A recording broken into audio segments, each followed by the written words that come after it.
Let me assure you this. My presence will be ornamental. You will find me a respectful, quiet, passive observer of the truth.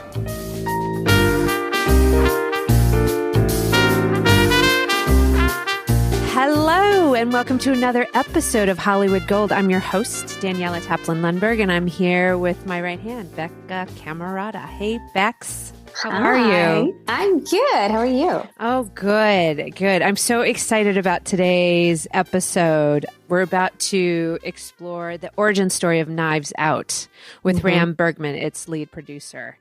And it's like one of those rare pieces of IP that feels original. Like so much of like the successful movies these days are based on like Marvel IP or DC or, you know, like things that are retreads of something from 10 years ago or whatever. And this is like a truly, truly original idea that Ryan, I think, first thought of 10 or 15 years ago. So Ram is going to take us through the whole tale of the tape. And I'm so jazzed. I'm very excited about this one because I love that movie. I rewatch it all the time. And it was the last movie that I saw in theaters before COVID. So it's like burned into my brain as that, you know, the end of the pre-COVID era.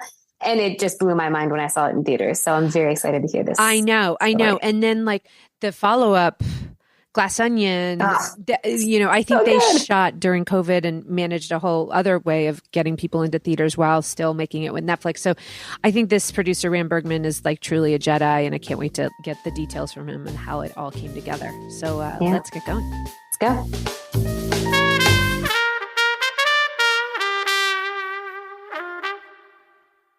So Ram Bergman, someone I think is so talented and such a great producer. Thank you so much for joining us today.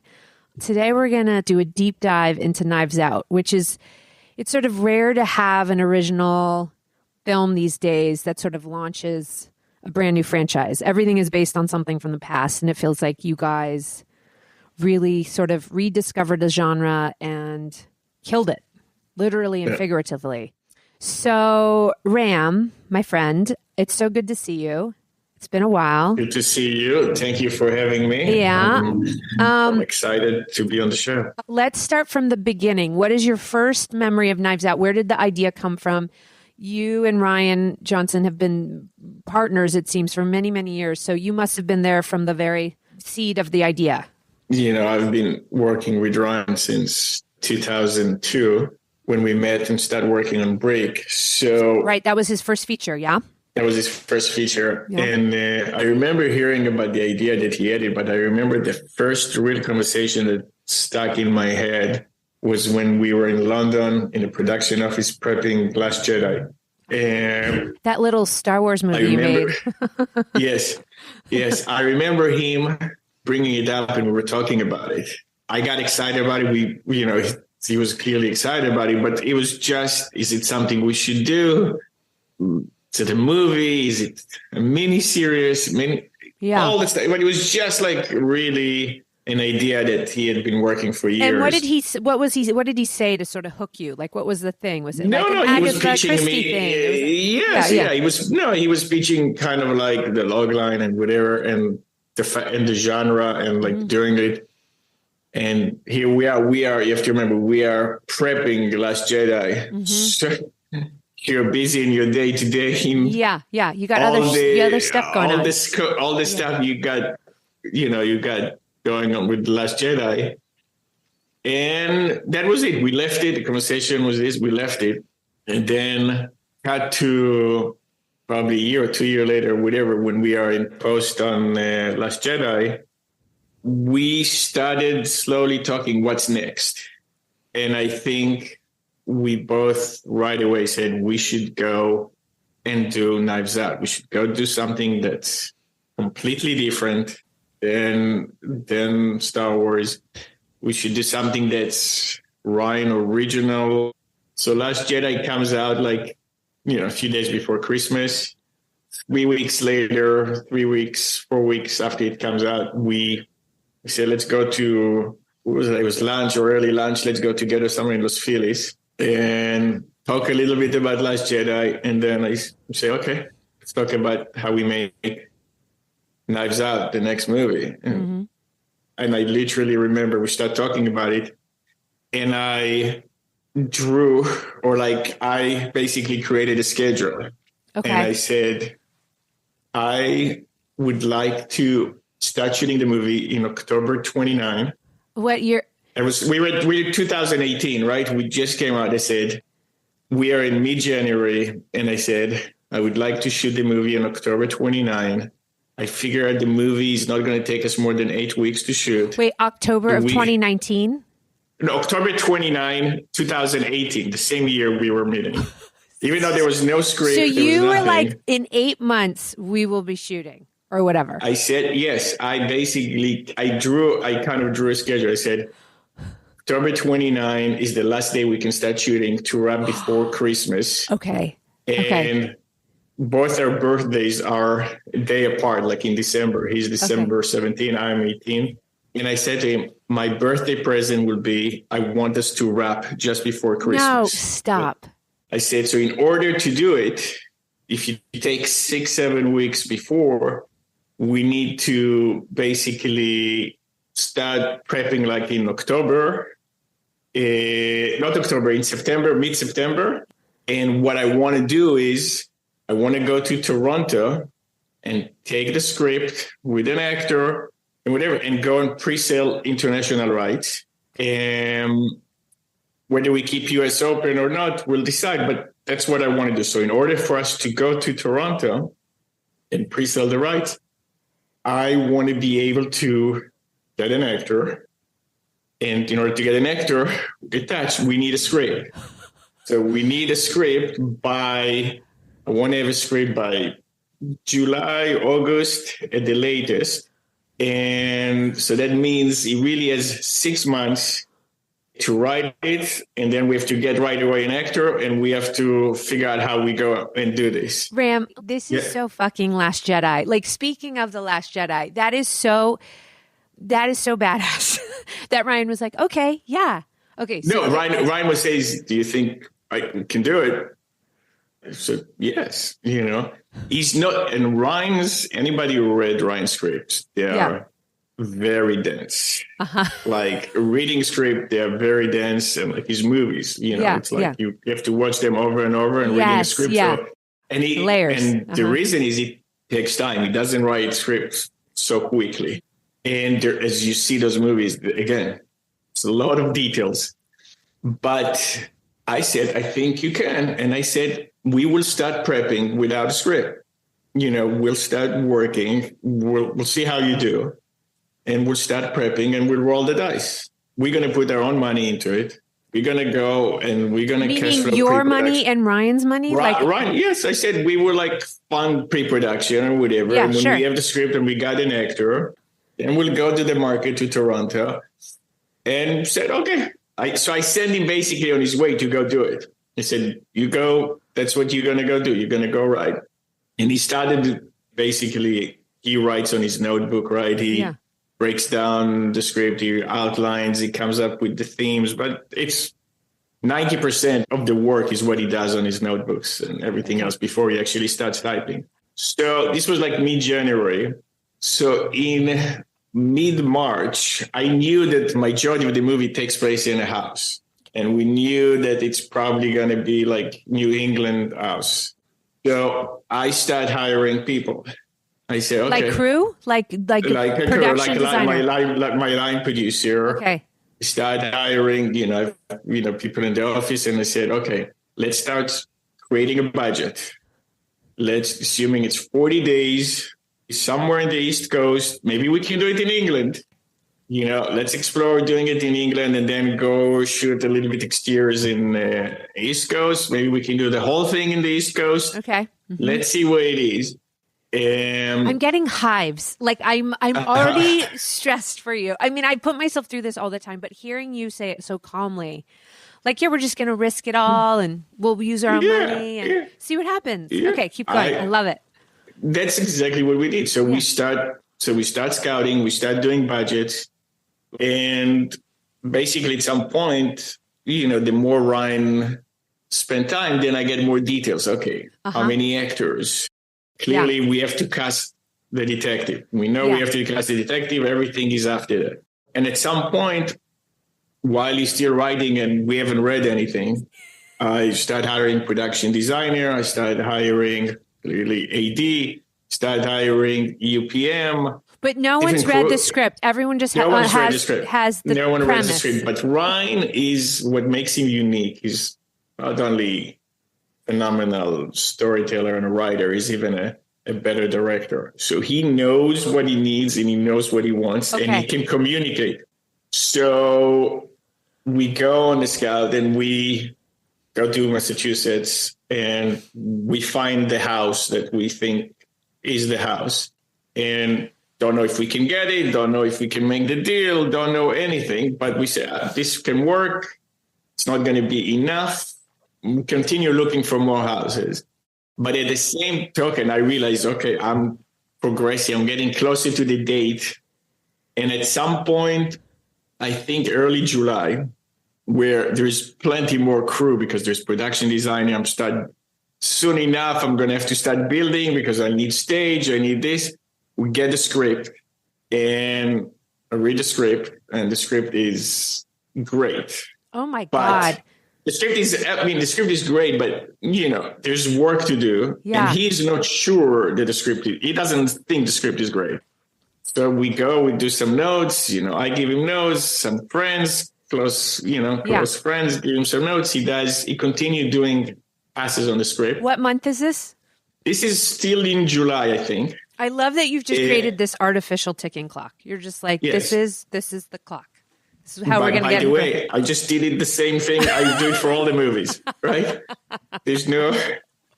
So... That's the tip for the day. That's the producerial tip for the day. I love it.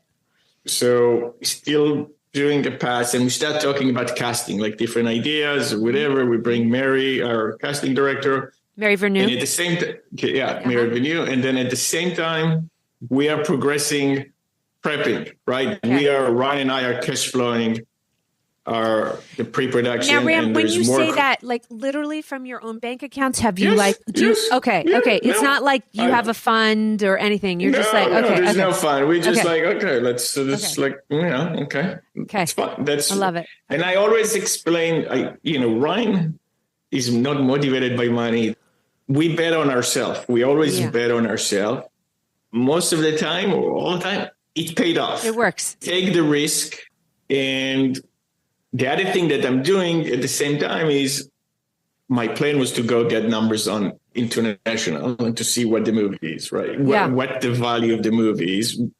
So I'm very close with Glenn Bosner, Oren Sells, Filmation, great Best in guy the nation. who sold all our movies. Yeah, totally. Best in, sold all our movies internationally. So I share with Glenn just the idea and the fact that it's Ryan. And then we do, of course, like a murder mystery written and directed by Ryan with A-level cast, B-level cast, C-level cast, whatever, different names. Mm-hmm. What is the movie worth in terms of pre-sale? I realized that in any scenario, whatever it is, we're going to be selling the movie for more money than the movie is going to cost us to be done, right? My God. Depending on which actor you're going to get, you're going to sell it for X plus 10%, X plus 20%, X plus 80%. You're going to do fine. So to me, in my mind, that's how we're going to finance the movie. So we were going to go to the market, we're going to pre-sell the market, and we're going to own the movie 100%. So you were just going to pre-sell foreign rights, and you were already going to be in the black. You were already going to be... Correct. That was my plan. That was always like the plan how to do it. Okay. Love it. At the same time, people knew we were going to go make a movie. They didn't know what the movie is, but there were people who were pursuing us, right? Sure. Different companies. So one of the companies was a company called MRC. Now, MRC have been pursuing us for years. So on this one, they wanted to show how serious they are. we were still in Star Wars. Ryan didn't even write anything. We said, here's the contract. We will finance your movie. We want to do it. And I said, thank you very much. That is just like unbelievable. You have people throwing money at you and you're like, no, thanks.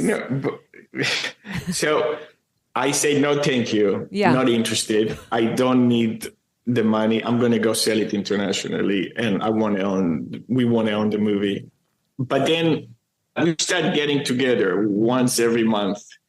They basically saying, why wouldn't you do it with us? And I said, here are the numbers. Why would I make, we get to own the movie 100%. I don't need your money. Thank you very much. Yeah. You guys are great, but I don't. So every month we would get together and they would try to think, you can see they really want the movie. They want to work with us. And are really enjoying their company. And they're great guys and they're smart and they're very smart. Yeah. They have a great reputation. And I would say it doesn't really make sense because you look at the numbers. And again, there's other companies, I'm not going to mention names, but there's other companies who are pursuing, and I'm saying not interested. However, now we are in August. We are supposed to start shooting on October 29. People are prepping the movie. Ryan is not sure yet. He's still doing work on the script. He's not sold out on the script, but he loves it, but he's not sure we're going to make the movie. And I'm saying, listen, we roll the dice. If we don't make the movie, we don't make the movie. Mm-hmm. We start the process of casting. And then I think we're in mid or late August. God. I'm sure if I look at the emails, I'll find probably 8 weeks or 9 weeks before we start shooting. Ryan is going on a vacation with Turks and Caicos. We are prepping the movie. He goes with his girlfriend. He's skeptical that we'll make the movie. But, oh my God. We are prepping the movie. I read that Danny Boyle and fell apart from Bond.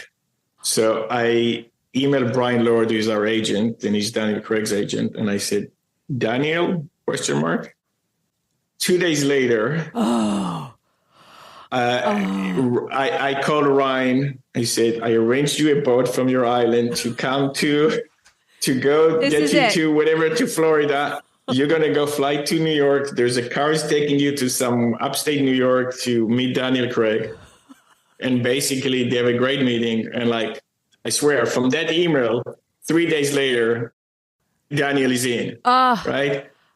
So Daniel said, I want to do it, guys. So now what I did is at the same time, I asked the ADs and everyone before there was Daniel, I said, let's build a schedule.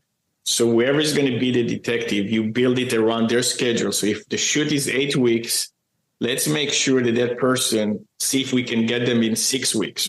It gives us the opportunity to get somebody. So luckily, Daniel had exactly not 6 weeks, 5 weeks, because he didn't know when he's going to come back to Bond and all that stuff. So there was a window of 5 weeks. So you're not going to work in the first 2 weeks. Were you entertaining other actors before that moment? There was absolutely. We were entertaining other actors, but there was nobody that we were sold or anything. We were just walking through the process. This person could be great. This person could be great. But we didn't really do anything. Okay. And Daniel basically says yes. So now I'm I think early September. I think Toronto is a week later. Okay. So start planning, how do we go to buyer? We discussed. I said, I want to be very selective. I don't want the script out there. Yes. It's a murder mystery. Really careful about it. And we basically scheduled that we'll send the script on the weekend. Then we will fly to Toronto on the Monday. So we'll go for a day or two to meet some key buyers. So you and Ryan, or just you? Me and Ryan will go to Toronto, for a day or two to meet key buyers because we have to start shooting. So we have to go and prep the movie. So at the same time, I call MRC and I say, it's Daniel Craig. Here's the script. I say to them, I'm going to Toronto. We're going to go sell it. But I think within 12 hours or 24 hours, they come up with an offer that couldn't refuse. Oh my God. And basically they knew what we were going to be making if we sold it internationally. And they said, okay, we will take care of you. Yes. You will get that. Yes. But we will also, if you structure a deal with us, if the movie works, you're going to have an upside that you're not going to get when you sell the movie internationally. For people who don't know, listen, when you pre-sell international, you basically cut your downside. You really don't have the downside, but you're also cutting a lot of your upside. This was in a way where we could get the upside if the movie worked, but we can also be covered like really in a nice way up front. Oh. So we did like talk over the weekend, and we basically scratched Toronto and we made the deal on whatever, the following Monday, heading to Boston to continue prepping the movie. That's incredible. Mr. Blanc is a private investigator of great renown. Wait a minute. I read a tweet about a New Yorker article about you. The last of the gentleman's sleuths? You solved that case with the tennis champ? You're famous.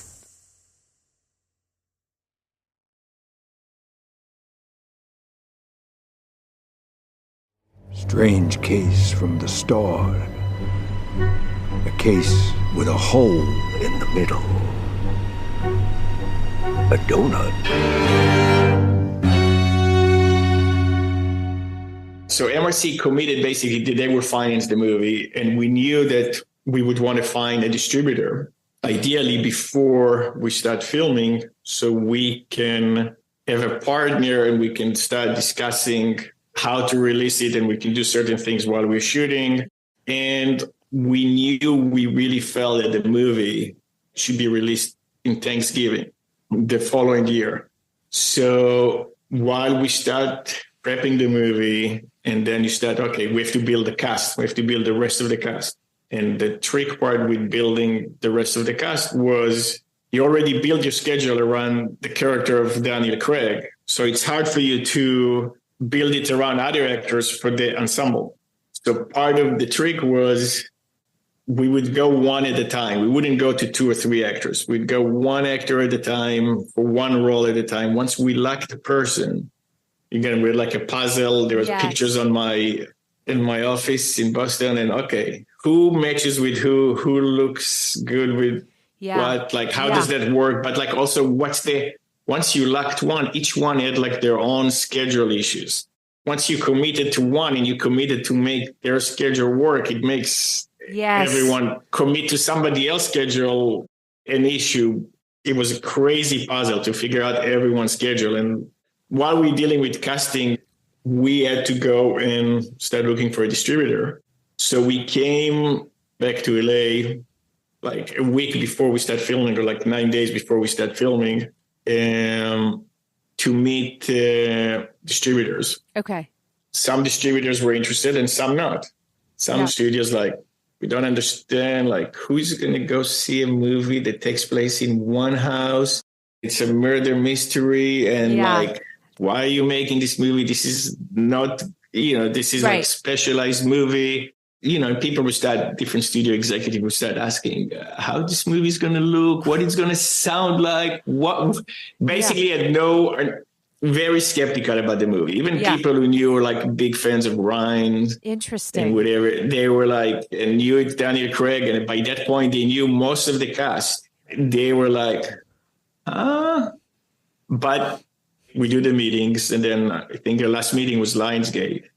And it was clear that Lionsgate wanted the movie the most. It was like, and you realize that if you go with Lionsgate as opposed to another studio, this was their movie. They would treat the movie like it was their Star Wars. Yes. As opposed to other studios, bigger studios will say, other majors will say, yeah, we'll take the movie, but it's going to be like a small movie for them.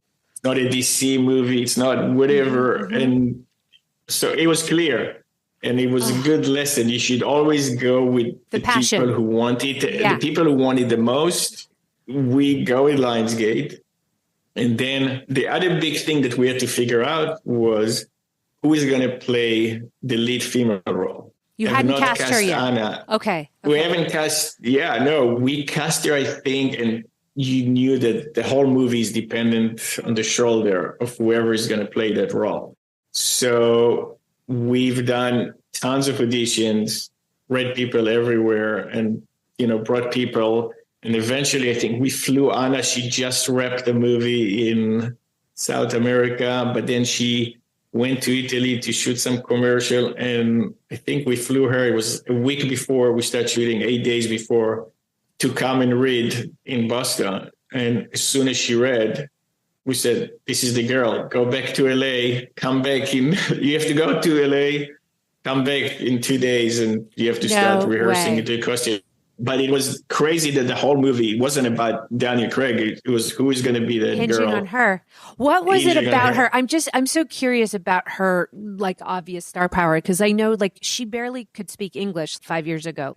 This woman, Ana de Armas, has just, like, taken Hollywood by storm in a way. And I'm just curious, like, your impression. And we were very nervous about her because she was too pretty for what the role, Ryan specifically didn't want somebody, so you have to really play her down. And we did that.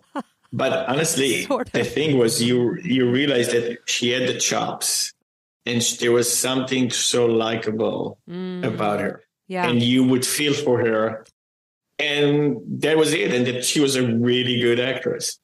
And that was it. Those were, like, I would say, getting Anna, getting Daniel, getting MRC, getting Lionsgate. Chris Evans, Chris Evans was early on. He, I think he just wanted to work. He wanted to work with Ryan. So he was early on. I think the first two, I would think, if I remember correctly, was probably Chris Evans and Michael Shannon. Those two were like, okay. Such a great, not obvious cast. I mean, what I'll say just in rewatching it is just like throwing Don Johnson in there and Jamie Lee Curtis. I mean, they were like well known, but they weren't all obvious. And I just thought it was like such a great puzzle that you put together. Once we had Chris Evans, you say, okay, who can play his parents? Yeah. Who are you going to buy? So you go to one actor and then you say, yeah, I can see that. Oh, can Don Johnson be Jamie Lee's husband? You go, you put the puzzle together. But again, a lot of times, scheduling was really tricky. You're somehow managing to keep this like tight timeline that you've set in January.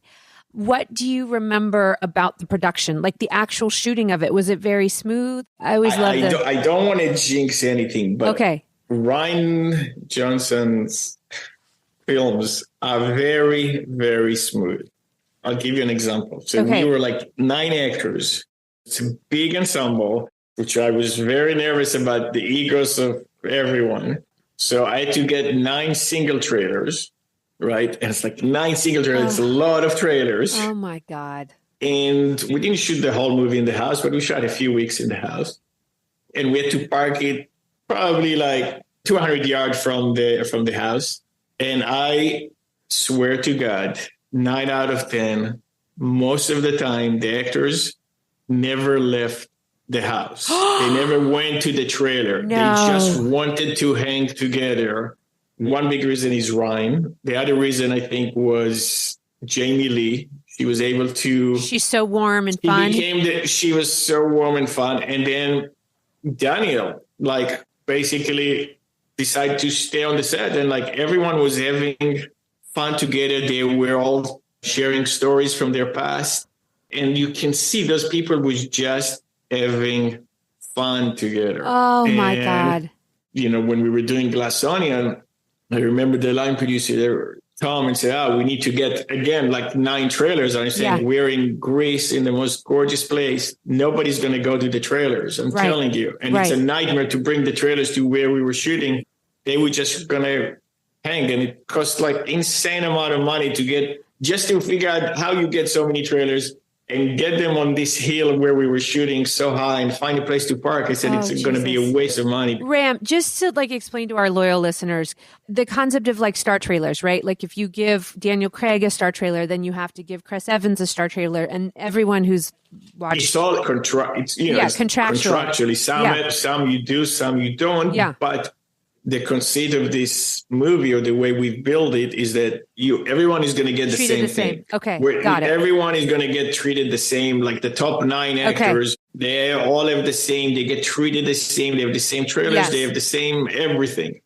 But so you're in carrying reality, around these like 9 huge trailers that you have to ship in and out typically of your locations. I mean, you guys were and lucky. you have to have all the and they're teamsters. so You need all expensive and they all need drivers Yes. and it's so crazy.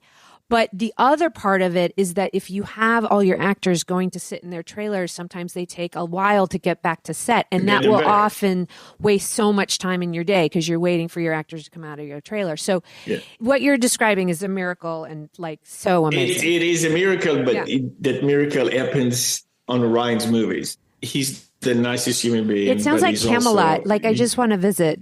I want to visit. Yeah, 100%. But at the same time, Ryan will sit on the set and he will do his New York Times crossword puzzle, right?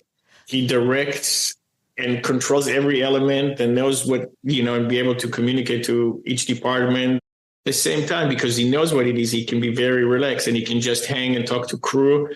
He can talk to extras. He can talk to the cast. And he has time to do his, and do his crossword puzzle. So that is so So the making of the movie, I don't want to say it's easy, right?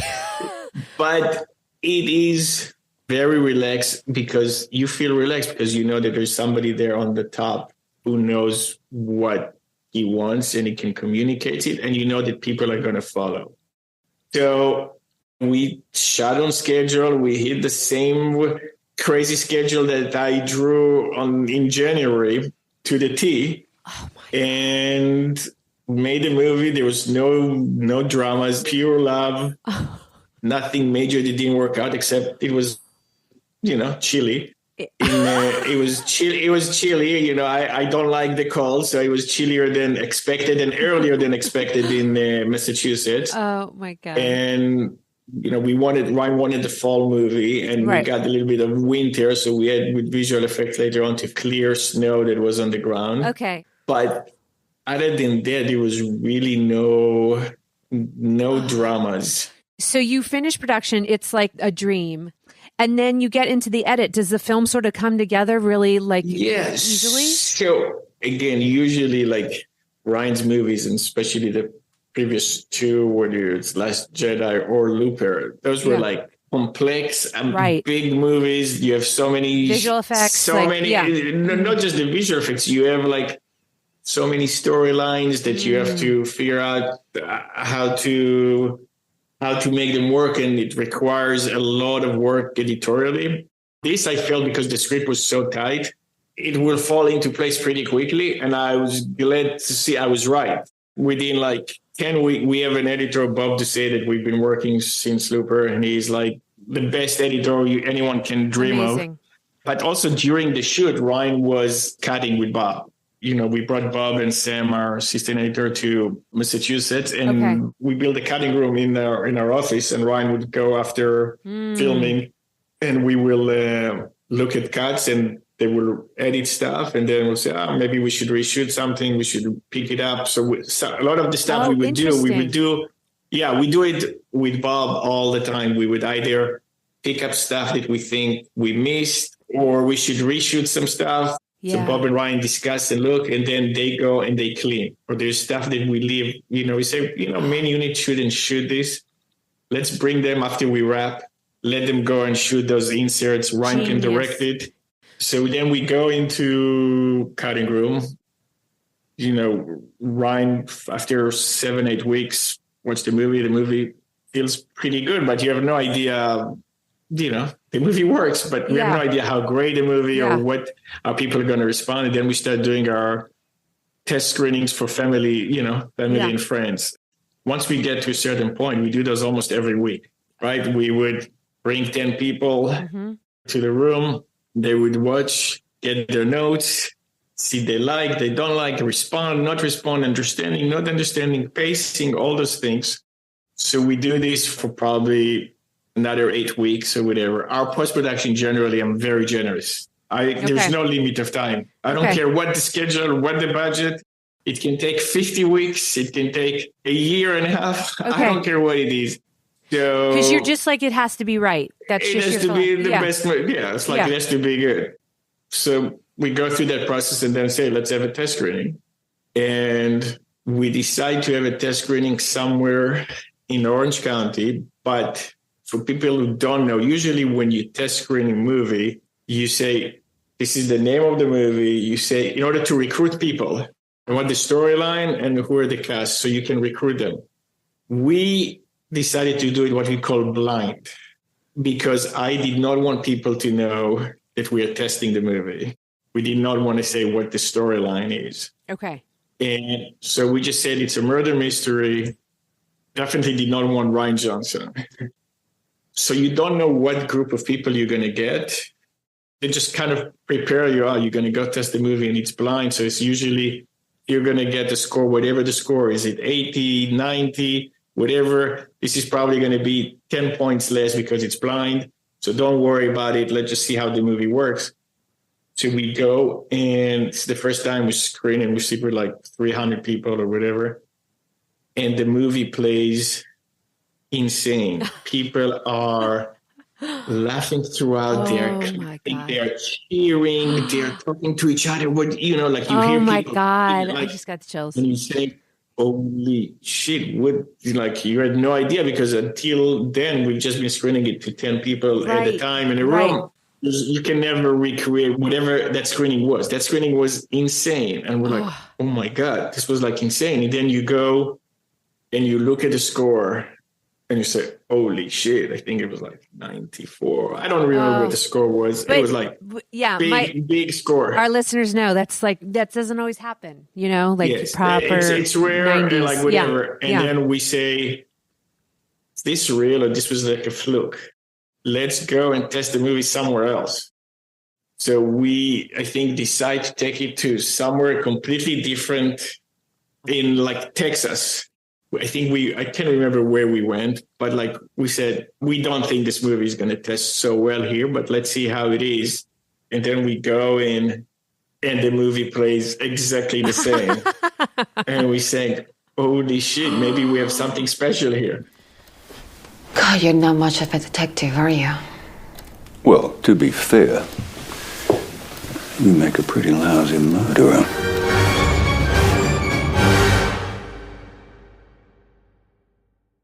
I'll be out in no time. And then you'll see just how much hell I can wreak on your life, you vicious little bitch. Oh, what the shit? So we finished the movie. Then there was a conversation. How would you premiere the movie? Okay, we were locked for Thanksgiving. That was part of the thing that Lionsgate promised us when we made a deal. And how do we make this thing to be big, and where do we launch it? And the fear was, and it happened to us other times, I felt really strongly that we should premiere the movie in Toronto, because I felt Toronto, seeing how the movie plays for an audience, and I felt that the audience in Toronto are going to respond to it. Yeah. But then the fear was, if you open it in Toronto and you only release the movie in Thanksgiving, how do you keep the momentum that you build from Toronto all the way till 3 months later? And I said, I don't know. To me, the most important thing is where you premiere the movie. We'll figure out how you get the momentum. And throughout the post-production, I would, and all the way to the release, I would go with Jonathan Goffman, partner with, him and Brian were running MRC. We would go have weekly meetings every Friday from 1 o'clock to 6 o'clock. We'll go to Lionsgate and we'll sit with 20, 30 people, and we'll talk about the marketing of the movie. Then we'll go talk to distribution people. We'll talk to the publicity team, and we'll talk to the international people. So we will grill them, and, I'm sure we were not popular, but eventually we became I think eventually we became popular, but we basically spent 5-6 hours and just how do we make this better? How do we make it successful? And some people in Lionsgate wanted Toronto. Some were not sure if they want to go to Toronto because they didn't know how to keep the momentum. But we said, let's screen it to Toronto. We screened it to Toronto. They liked the movie. They said, yeah, we want the movie. So then the question was, I said, I want to fly to Toronto and choose the theater where I think we should premiere the movie. So I remember taking the movie and going to Toronto like 2 months before Toronto and looking at all the different theaters and saying, I don't want to premiere the movie here. I don't want to premiere the movie here. I want to premiere the movie. I want to premiere the movie here because I think that would be the best theater. Which theater did you choose? It was Princess of Wales. Yeah. And we said, I want to, clearly had to be in the first weekend and we had to be like this time. Was Toronto like, sure, you guys, this is your Ryan Johnson film? It was like there were a negotiation because I'm sure different people wanted it, but I think they were, I think enough. also we're doing it early on. So I think we basically got the Princess of Wales on Friday evening. Amazing. But also the strategy, and I think we keep doing it, and I think for a lot of producers, I always recommend, was to underplay the movie, never hype the movie. Yeah. We knew the movie was testing well and people really enjoying the movie, but the strategy, I think, was let the movie be, I don't want to say underdog, and I don't want to say under the radar because it was Daniel Craig, it was Ryan Johnson, it was a big cast, but don't talk about it. Let everybody go to Toronto and think there's 20 other bigger movies than this. Oh my God. And let's not talk about it. Let's make sure the right people gets to the movie theater. They sit in the right place and let's see what it play. Again, based on the screenings we had, I was confident that the movie will play Speak for itself. Huge in Toronto because we've seen the other screenings. Were you basically telling the publicity team to don't make a big deal out of it as it was coming up to the festival? Absolutely. Okay. Yeah. But I didn't need to convince them. I think they thought it probably makes sense as well. Okay. If you know if you feel you have the goods, to me, it's always like, don't talk. Right. Let the movie talk. Right. And then if it works, then it happens in an organic way. So it's kind of how we've always done it. And I'll give you an example. We had a movie at Sundance this year called Fair Play. It was the same strategy. People wanted, different people say, let's talk about, I said, I don't want the movie to be on any list. I don't want anyone to talk about the movie. Let all the other movies that people talk about be those movies. And then you were the biggest I feel sale the of the movie is festival. great. Yeah. I feel the movie is great. If it's great, maybe it's not for everyone. People will discover it. Okay. And it works always. So for people who are listening, to me, the best sell is by underselling or not overhyping. Okay. So we go and, go into Toronto, movie plays big, really huge. And is everyone showing up to the red carpet? Is Daniel there? Everyone showing up minus one or two actors for different reasons. Most of the critics, I think, or whatever tastemakers that are in the screening. And I think the movie plays huge. People are like the way I told you how it played in a test screening times 10 because it's 2,000 people. Yeah. And people are screaming and clapping and whatever. It plays huge. And then from that moment on, it was just how do you, again, keep the momentum, keep the buzz, keep the word of mouth, playing it in a lot of other festivals here and internationally, and make sure that the movie opens, right? Because we had no idea, the movie ended up opening, I think, I can't even remember, 40 or 45 million, whatever, over the 5 days. I can't even remember. But it was it started can it open to 20? What can we do for the movie to open in 20? Then, what can we do for the movie to open 25? Well, can we open for 30? Yeah. What can we do? And the thing that ended up happening is that the movie stayed in the theaters through February or March, which is a rare thing. Yeah, in this day and age, it's crazy. It's the whole thing was can we get the movie just to stay until Christmas? No one ever thought we can stay in the theater in Christmas where you get all the movies. You're not going to have enough theaters. Yeah. Theaters are not going to take you because just the numbers are not going to be there. You're going to have all the new movies, but somehow the movie really had a strong word of mouth. And every weekend it stayed there. And throughout the holidays, he did big numbers. I think the worldwide gross was 300 and something, something crazy, some extraordinary 12, 13, number. I'm not sure. Yeah. So you knew it was just an enormous smash hit. Everyone must have been so elated, but just to finish the tale of the tape, because it's such an incredible story of producing as well as filmmaking. Was it immediate that you were all right, let's do another one? How did that come to be? So I've always believed when I read the script that this movie, this character, you can make more movies with this character if this movie works. I had no idea if Ryan would be into it, and he's not thinking, Ryan is not in the franchise world. He's not into like creating a franchise, but the experience was so good for Ryan and Daniel. They really enjoyed each other, and that like, maybe we do it again. Who knows? And as the movie was getting so much love and it was successful, then we say, we should probably do another one, because I think, again, mostly because Ryan and Daniel had such a great time doing it. Everyone did. Yes. And also because it's not like you're making a sequel. It's completely different movie. Yes. The only thing you're bringing back, the only person you're bringing back is Daniel, but it's a completely new film. It doesn't feel like you're making a sequel. It's a completely, Yeah. So Tina's like, no brainer. We should definitely do one. And then how did the Netflix of it all take place? So the way that worked, basically, COVID happened, the world shut down. Ryan goes and writes Poker Face. And we knew we're going to want to make the next movie should be the next movie with Daniel. Daniel was game. And Ryan basically started writing. And when he had the script, we did a similar thing. We started prepping. Okay. I said, I don't know what the world would look like. So we knew he was having a draft. We knew what it's going to be. And we said, okay, we started scouting around the world, right? We knew it needs to be an island. We literally started scouting and looking for stuff everywhere in the world. But at the same time, we don't really know what the world looks like. People are not going to the movie theaters. And we had no idea what the world would look like. But we said, okay, our intention was always to go make the next movie with MRC and Lionsgate.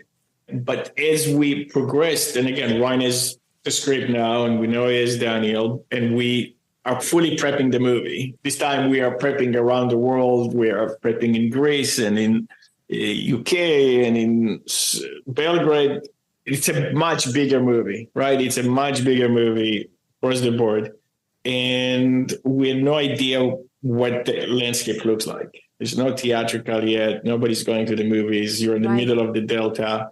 And we decided to go and, we talked to MRC and Lionsgate, and they made us a good offer, a very good offer. But we said we should go test the market. And we went and tested the market, and basically Netflix made an offer like you could not really refuse. And also, but they were passionate, super passionate. And again, those people made an offer. They haven't read anything. They just said, we are betting on you guys to make a great movie. We will let you make 2 movies and you can do whatever you want. And they were great to work with. Are you already underway on the 3rd? Yeah, Ryan is writing. Uh-huh. And hope to make it doing the same process. You've set some timelines for him?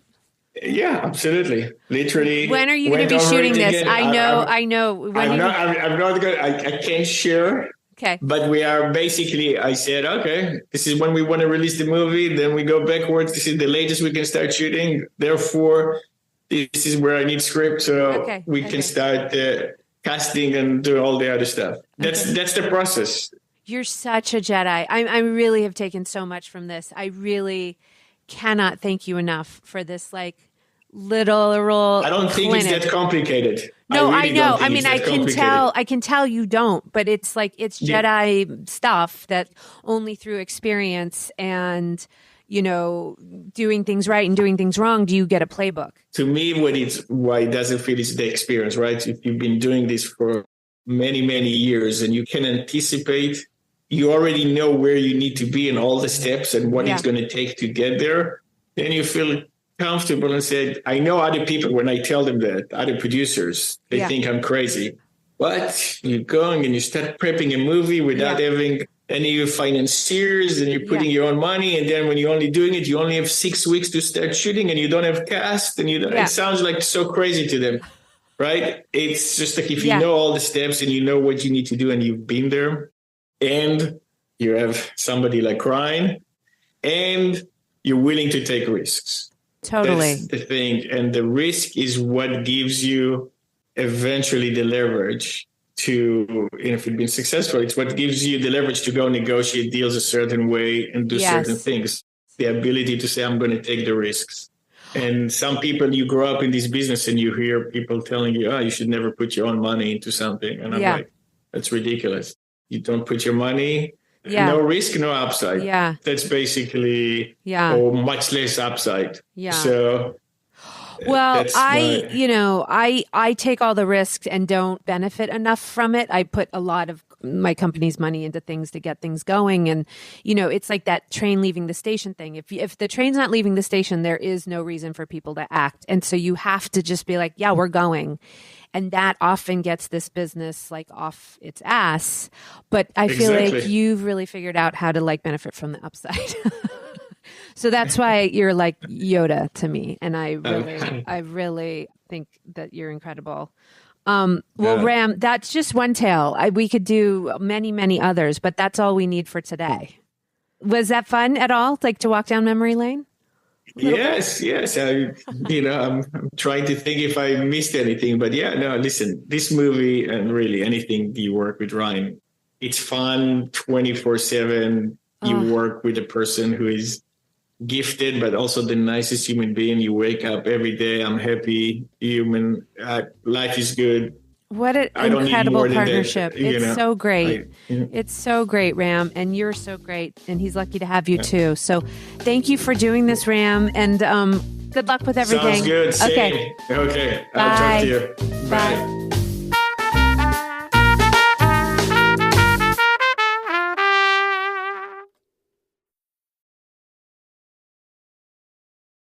I want you to remember something that's very important. You won not by playing the game Harlan's way, but yours. Bex, I mean, that guy. What a freaking ninja he is. I literally, he's like the way, and I have a lot of Israeli friends, and I don't know if this has anything to do with it, but the way he just talks about risk and like the craziest shit and just going for it and just doing it as if it's just the matter of course of the day. Like, it's so impressive. And he obviously just has this playbook of how he gets great films made. And like, he produced a Star Wars film. He produced Glass Onion. He produced Knives Out. He's produced all of Rian Johnson's films. He's such a badass. And I just love that, like, he takes all the drama out of producing, which it's hard for me to do. But, he's just like, I don't understand why it's such a big deal. And I'm like, you're taking all this risk. You're using all your own money. Like, you didn't have a cast member, 6 weeks before you were shooting. What are you talking about? Yeah, it was wild because on the one hand, I was just kind of smiling to myself throughout that whole interview because he makes it sound so easy. And on the one hand, we talk about that a lot, that we're not, curing cancer. We're not doing brain surgery here. We're making movies. When things go wrong or when things get stressful, we have to kind of, ground ourselves in like the reality of what we're doing. But on the other hand, it is still really hard and really stressful. So he just made it seem so easy. But I really think he has this system that's worked for him. He's come up with this system that works. He's a really amazing partner in Rian Johnson, which I think is, rare in this industry for a producer to get along that well with they clearly a director. Are peas in a pod. And just latch in. And I think, it seemed to me that there was a moment in August, probably before they had cast Daniel Craig, where Rian Johnson went to Turks and Caicos on vacation, like 6 weeks before they're shooting. Like, I can't even imagine. And Ram was like, cool, no problem. And then he read that, Danny Boyle fell out of Bond. And so that meant that Bond was pushing. And so that was like, to me, the true Jedi moment where he emailed Brian Lord and was like, Daniel Craig, ? And then 3 days later, like he had chartered a boat for Ryan to come home and meet with Daniel Craig in upstate New York, and they get along. And then it's like, we're going. We are shooting in 6 weeks. And I just think that kind of stuff does happen. I mean, even for us, you know, we cast Mila Kunis. Oh gosh, so close to shooting. And that was like casting someone in that role who was of note was very critical to our backers. And I just think, you know, I say this in theory all the time. Sometimes you just have to like launch the ship so that things can fall into place. But it's very rare that people are like, oh yeah, that's gonna work. That's gonna fall into place. But I know rationally that all makes sense, that there will be a great actress who wants to work in LA, who is available and would like to shoot something in the next 6 weeks. Yeah. And that's going to provide the perfect opportunity to like cast the movie in the way it needs to be cast. And maybe those actresses aren't thinking about things 5 months out, you know, like they don't know what's going to be going on. And so you kind of need to just believe. Yeah. like Ted Lasso, out. Just believe. Like Ted Lasso. Oh, that's a great idea. Can we put one of those believe signs? Yeah, let's do it. Let's do it. Big one? We'll do that for our next put movie. Put it up, and then every time we're stressed, we just hit it. Well, guys, that was a great one. A lot of good ones coming up, so keep listening. Bex, you do the wrap up because you've been doing them really, really well. Well, thank you guys for listening. Please remember to like and subscribe. Follow us on Instagram at Stay Gold Features. DM us with any suggestions you have for films or producers you want us to interview. Keep listening, keep subscribing, and stay gold. Stay gold, guys.